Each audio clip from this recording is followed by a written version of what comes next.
3 मा हजुरलाई स्वागत छ। यहाँ क्वेशन नम्बर 3 मा हेर्न सकिन्छ the first and the sixth term of GP are 2 and 64 respectively find the common ratio. हामीले यहाँनिर के निकाल्नु पर्ने, आर निकाल्नु पर्ने।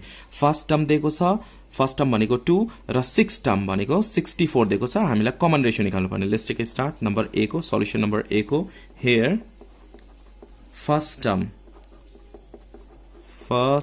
Term denoted by A is equal to 2 र सिक्स्थ टर्म दिएको छ, sixth term is denoted by T6, 6 term T6 भयो is equal to 64। अनि हामीलाई के थाहा छ, we have Tn is equal to formula के हुन्छ, AR power n minus 1। अब n is equal to हामी के लेख्छौं, 6 लेख्छौं। So T6 is equal to के हुन्छ, T6 is equal to AR power अनि यहाँनिर 6 minus 1। So T6 is equal to AR power 5। Directly तपाई T6 is equal to AR power 5 लेख्दा पनि हुन्छ। ओके अब T6 को भ्यालु कति दिएको छ, 64। त्यही भएर T6 को प्लेसमा के राख्ने, 64 राख्ने। ए को भ्यालु कति छ, 2 राख्ने। R पावर 5 हामीलाई R को भ्यालु निकाल्नु पर्ने। अब यो 2 के छ मल्टिप्लाईमा छ यता, सो डिवाइड हुन्छ। 64/2 is equal to R power 5 हुन्छ। यो दुईटा डिवाइड गर्दा कति भयो, 32 is equal to R power 5। अब यो कुन नम्बर को पावर 5 इज इक्वल टु 32 हुन्छ, किनभने हामीले यहाँ पावर 5 छ भने यता पनि पावर 5 नै हुनु पर्यो। सो 2 पावर 5 भनेको 32 हुन्छ र R पावर 5, 2 पावर 5 भनेको 2 into 2 into 2 into 2 भनेको 32 हुन्छ। अब यहाँ हेर्न सकिन्छ पावर सेम छ र इक्वलमा छ भने बेस पनि सेम हुन्छ। Therefore R is equal to 2 by using law of indices. Power same छ र इक्वलमा छ भने बेस पनि सेम हुन्छ। R is equal to 2। हामीले के निकाल्नु पर्ने, कमन रेशियो। कमन रेशियो भनेपछि R को भ्यालु निकाल्नु पर्ने। R को भ्यालु कति आयो, 2। Now look at question number B. Question number B मा के छ, if the fifth term and the 10th term of the geometric progressions are 32 and 1024। fifth term दिएको छ 32 र 10th term दिएको छ 1024 रेस्पेक्टिभली।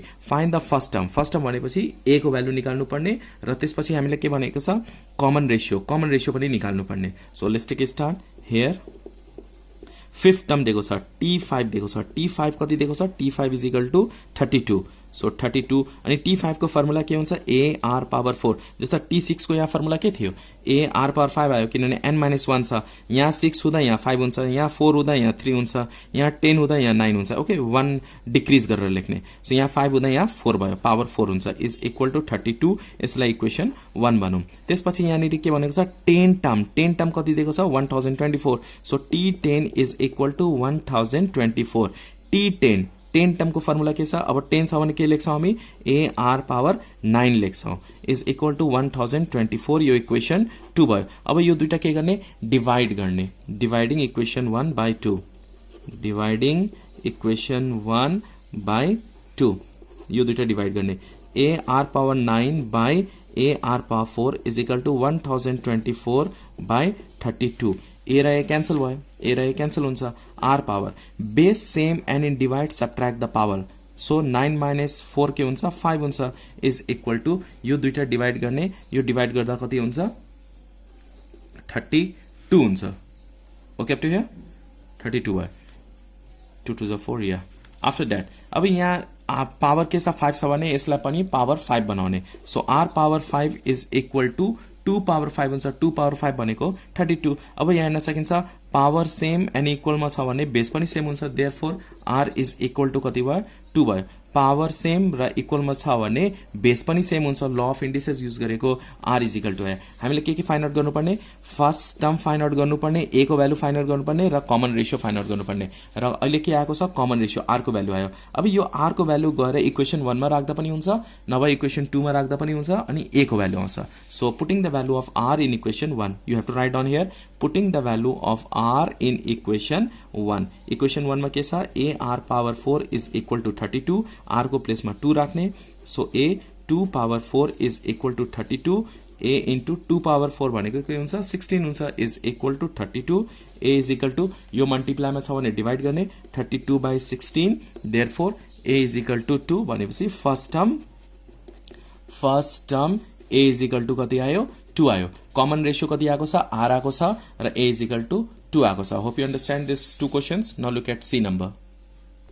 क्वेशनमा सी रहेको छ फाइन्ड द 10 टर्म हामीलाई यहाँनिर के फाइन्ड आउट गर्नुपर्ने 10 टर्म फाइन्ड आउट गर्नुपर्ने of the geometric progression whose fifth term कति छ 32 छ एन्ड हुज 8 टर्म भनेको कति छ 256 छ सो फिफ्थ टर्म दिएको छ 8 टर्म दिएको छ यो दुईटा सल्भ गर्दा ठ्याक्कै बी नम्बर जस्तै सल्भ गर्दाखेरि हामीलाई ए र आर आउँछ ए र आर आएपछि 10 टर्म फाइन्ड आउट गर्ने so let's take start here so here fifth term T5 fifth term denoted by T5 कति छ 32 यसको फर्मुला के भयो a r power 4 is equal to 32 यो इक्वेसन 1 भयो ओके न 8 टर्म T8 कति छ 256 T8 को फर्मुला ए आर पावर 7 हुन्छ इज इक्वल टू 256 यो इक्वेसन 2 भयो अब यो दुईटा के गर्ने डिवाइड गर्ने डिवाइडिङ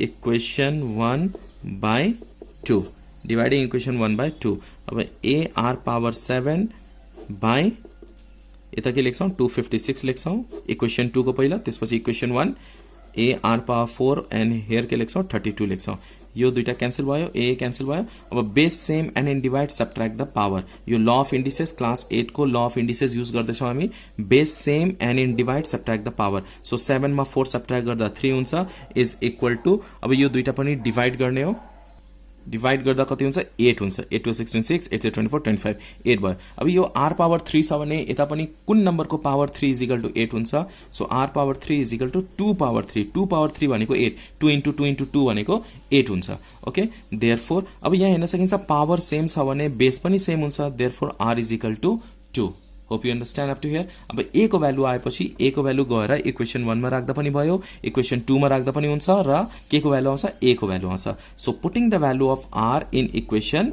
1 यहाँ लेख्नु पर्छ putting the value of r in equation 1 so a r power 4 is equal to 32 r को प्लेसमा 2 राख्ने so here we can write 2 power 4 is equal to 32 a 2 power 4 भनेको के हुन्छ 16 2 into 2 into 2 into भनेको 16 इज इक्वल टु 32 अब यो मल्टिप्लाईमा छ भने डिवाइड हुन्छ सो 32 by 16 ए को भ्यालु कति आयो यो दुईटा डिवाइड गर्दाखेरि कति हुन्छ 2 हुन्छ 16 2 जा 32 अब ए को भ्यालु पनि आयो आर को भ्यालु पनि आयो अब हामीलाई के फाइन्ड आउट गर्नुपर्ने T10 फाइन्ड आउट गर्नुपर्ने वी हैव हामीले Tn को फर्मुला के छ Tn को फर्मुला ए r power n minus 1 so T10 हामीलाई फाइन्ड आउट गर्नुपर्ने n को प्लेसमा 10 छ भने फर्मुला के हुन्छ ए आर पावर यहाँ 10 राख्दाखेरि 10 माइनस 1 कति हुन्छ 9 डाइरेक्टली तपाई T10 is equal to a r power 9 लेख्दा पनि हुन्छ यो नलेखिकन ओके सो ए को भ्यालु कति छ 2 आर को भ्यालु कति छ आर को भ्यालु यहाँनिर 2 आको छ so 2 power 9 so 2 into 2 power 9 is equal to यो जस्ट मल्टिप्लाई गर्ने हो and you will get 1024 is the answer. Hope you understand this video. 2 power 10 लेख्दा पनि base same and multiply at the power जसरी गर्दा पनि हुन्छ as your wish okay so we will get 1024 is the answer. Hope you understand part 3 video. If you understand please hit the like button. New हुनुहुन्छ भने please subscribe गर्नु होला र आफ्नो फ्रेन्ड सर्कलमा पनि शेयर गर्नुहोस् धन्यवाद